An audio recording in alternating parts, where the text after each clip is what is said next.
This is the Barbados Today afternoon news for Thursday, May 11. I am Marie-Claire Williams. Thank you for joining us. We begin with news of the impasse between the Ministry of Education and the Barbados Secondary Teachers Union.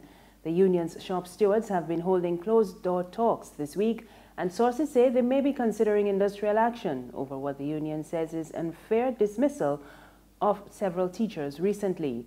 The union is upset over the dismissal of a St. Michael's school teacher, a principal at the Barbados Learning Center, and a lab assistant at Combermere School.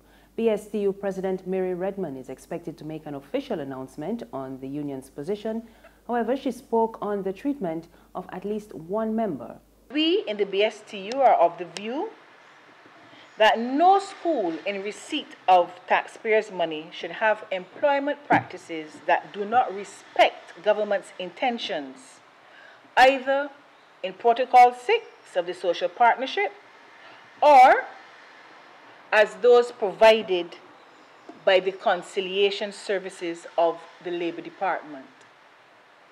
And so, because of the various ways in which this member of ours has had her rights violated, the unwillingness of the board to meet, and the fact that they are now seeking, or rather have sought, legal advice to indicate that they will no longer be meeting, there will be no further meetings with them, and that their decision stands, will force the union to have to act in a way to secure justice for that member.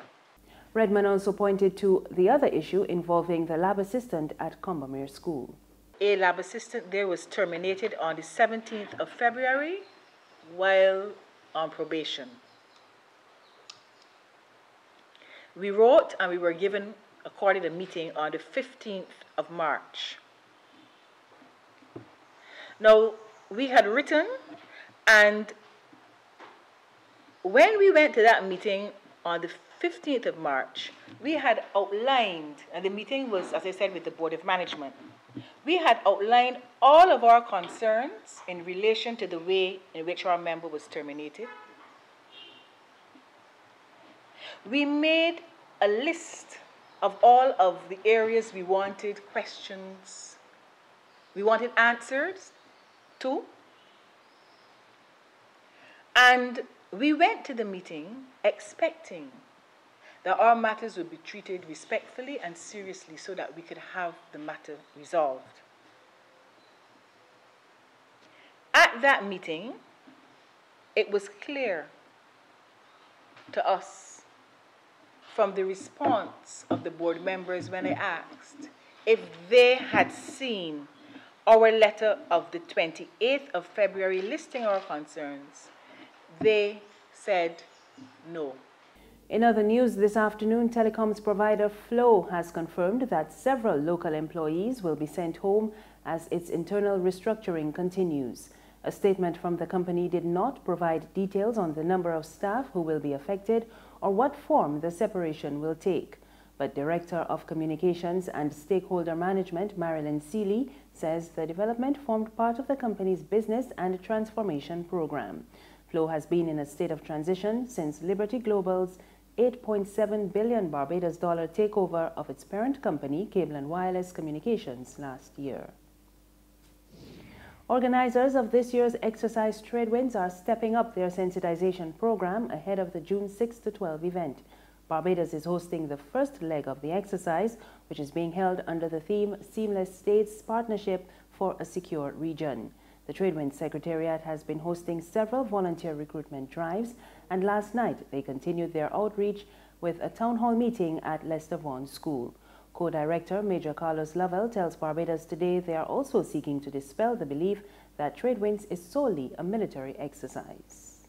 Tradewinds is a multi-agency, multinational exercise which brings to the fore a broad spectrum of the threats which we in the Caribbean would face, not necessarily on a day-to-day basis, but we are prone to.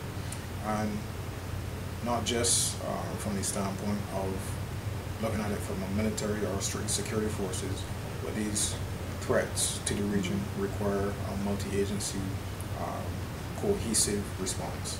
So it is imperative that persons get the understanding that training is not just a military exercise.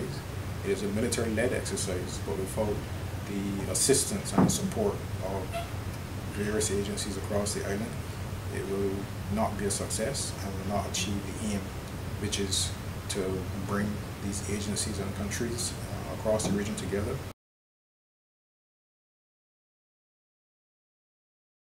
There's regional and international news after this short break.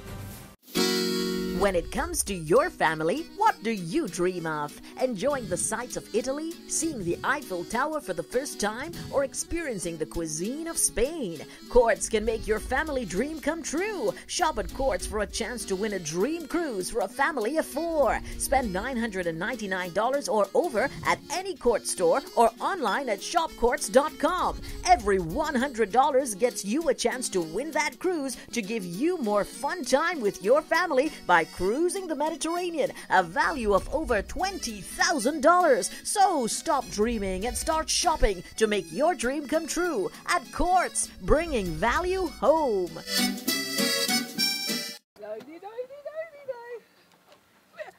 Miss Hoya. Morning.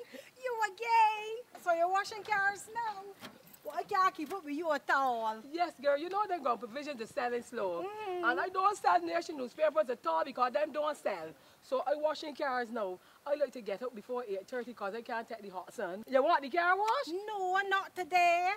It clean. But you're going in very early though? Yeah, I just going early so I can read the Barbados Today online before work starts. Right. But you can still let me clean the vendor for the $2. At least it's still cheaper than the nation newspaper. All right. I got a special boo here that I got it shiny. Thank you. Enjoy your day here. You too. All right. What that paper is? She can see clearly when the dirt is gone. The Barbados Today, news you can trust. In news from the region, the leader of the Free National Movement in the Bahamas, Dr. Hubert Minnis, will be sworn in as the country's new Prime Minister this afternoon after his party won a landslide victory in yesterday's election. Early returns showed that the FNM had won 9 seats and the Progressive Liberal Party secured 1. Prime Minister Perry Christie lost the seat in the constituency he represented for decades.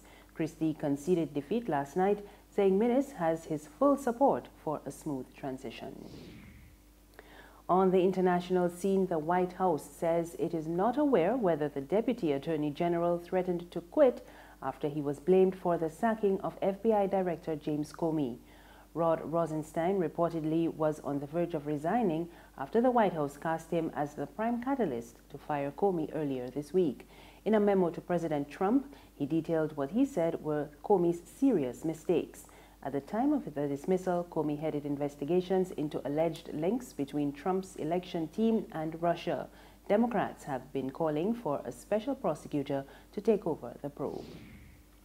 And finally, anti-government protests in Venezuela are continuing with little sign of abating. Demonstrations began last month with protesters calling for an end to the Nicolas Maduro administration. We get more in this BBC report.